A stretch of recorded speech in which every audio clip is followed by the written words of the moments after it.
I just want to make it clear, because I don't understand like why people are tagging me in videos that are showing abhorrent, horrendous behavior as if I condone it. I don't condone it, and I'm saying this loud and proud on my video page so no one can like be confused. I don't condone racism. I don't think people are better than another person because they're lighter or because they're darker or because they've got curly hair or because they've got straight hair. I think we're all the same. I think we all are equal. Man, woman, black, white, brown, orange, whatever we are, we're all the same. We all deserve the same things. We all deserve the same. We all have the same rights. We all have the right to freedom. We have the right to live our lives. We have the right to love who we want. We have the right to live where we want. That's what I believe. And if any of you feel like you don't believe in those ideals, same as me, block me, come off my page, because I don't believe in that shit.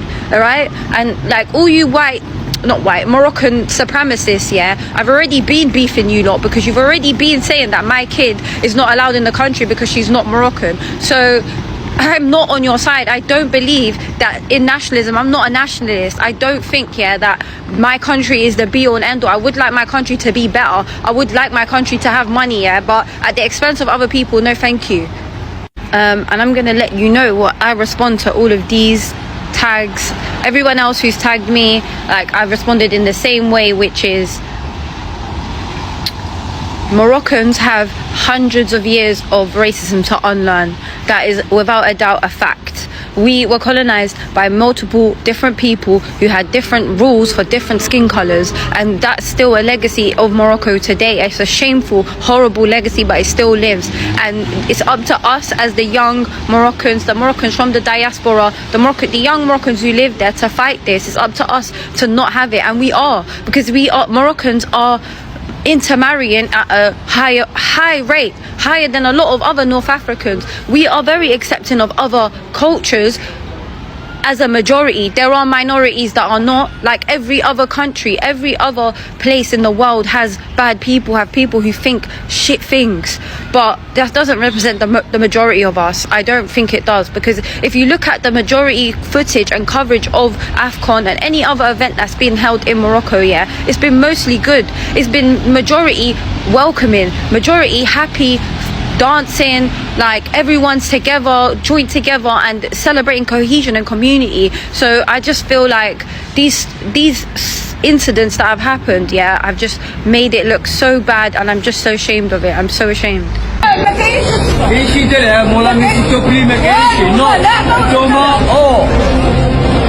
فهمنا حتى نمشي حالك بدون مشاكل نتوما نتوما حيوان برا نتوما ماروك مزيان نتوما خويا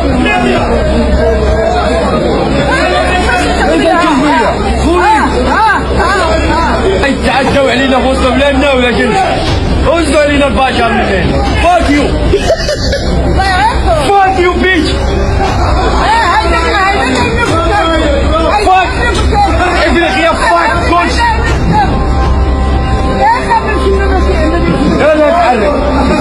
They are Africans, and you remember at one time Morocco actually applied to be a member of the European Union, and they withdrew from the African Union, or the OAU and African Union. Then they came back again, and when they came back, it was simply because of Sahrawi. They wanted the position of the African Union on Sahrawi to be maintained, and they love it that way. So these individuals who say what they say, they represent the dominant feeling in that part of the world, and we must never be deluded.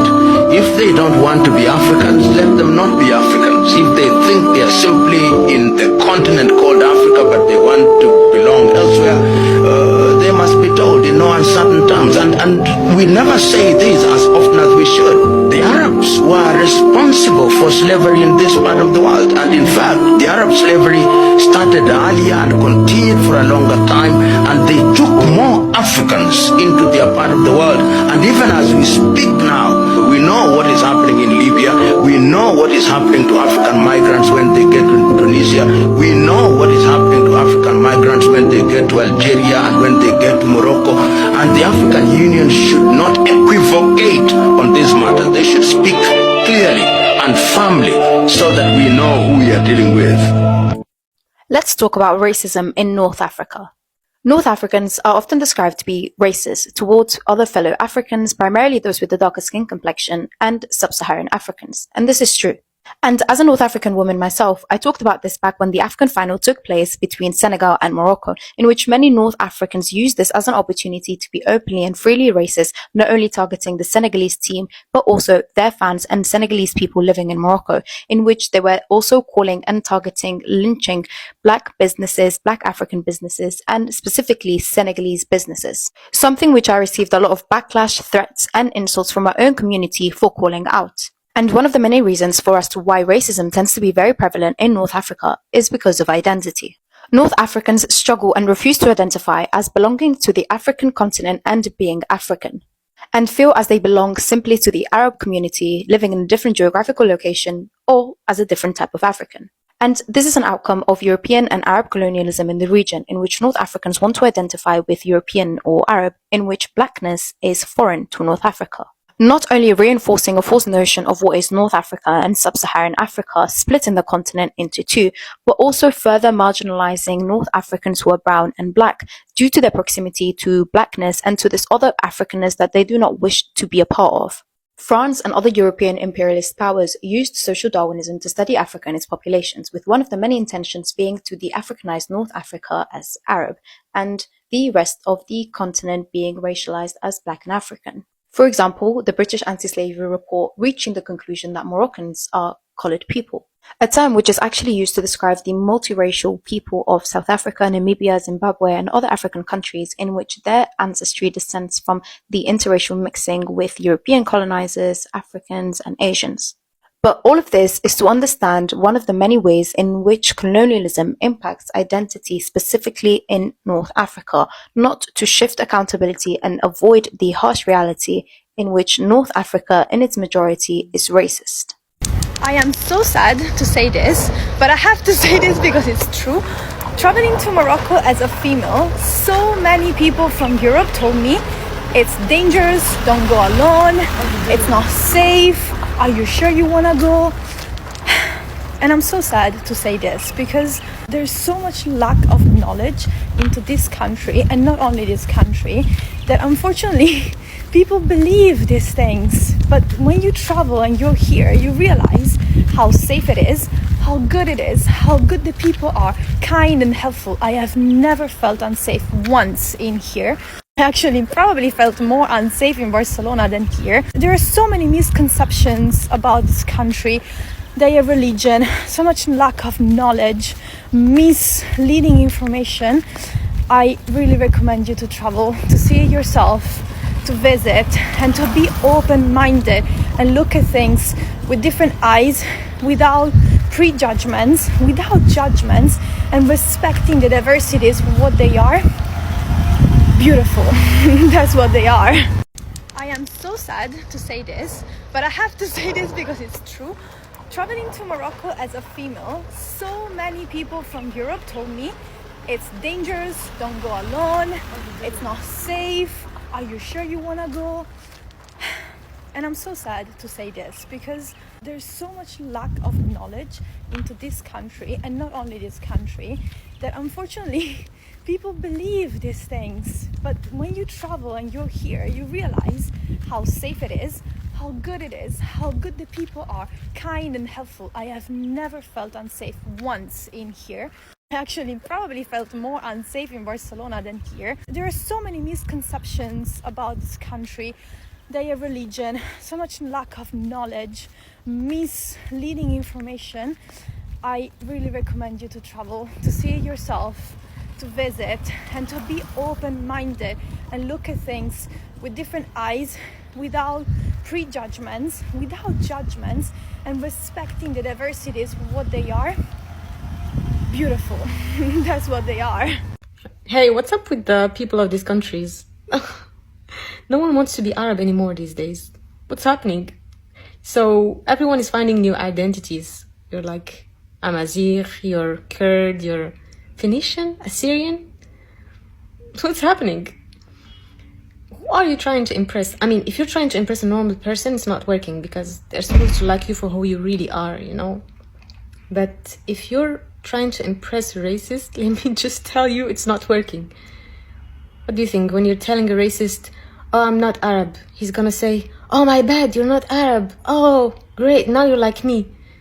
We are the same now. Like, no, that doesn't work like this. It's, according to these people, you just switched from an inferior race to another inferior race. This is how they think. So I think you should stop doing this and just accept yourself.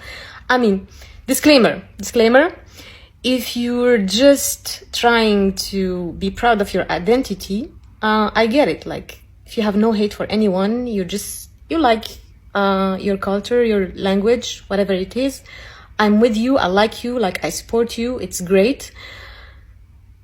But if you're just doing this to hate on other people like Arabs or any type of people, any ethnicity, I think you're just in need of like getting a personality and trying to be liked for who you really are, you know? Not creating fake scenarios in your head and creating fake identities. I mean, I don't have to be friends with him. I'm not racist, but I don't want my daughter to marry a black guy, just period. Why? Give me a reason. Why do you think that is, or how do you think, give me a reason, how do you think that's not a racist comment? That's deep down in you, that you think you are better than someone else based on their color. And let's not even talk about the Indians, the Pakistanis, the Nepalis. That's a whole different discussion with the Arabs or even the North Africans. Really, I'm not sure because I never had a discussion with them.